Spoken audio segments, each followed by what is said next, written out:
need a quarter cup of oil.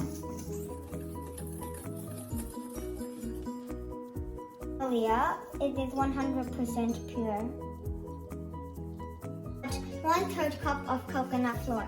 If we need more, we can put it in later.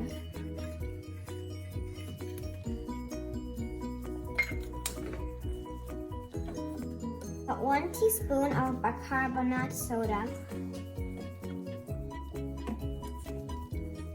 To mix up the rest with the spatula and add the chocolate chip cookies. Like this. It's this pack.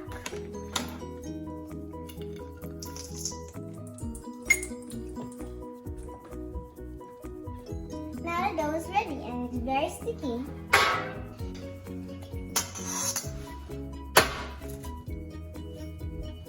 Now our cookies are ready. We're going to now put it in the oven and wait.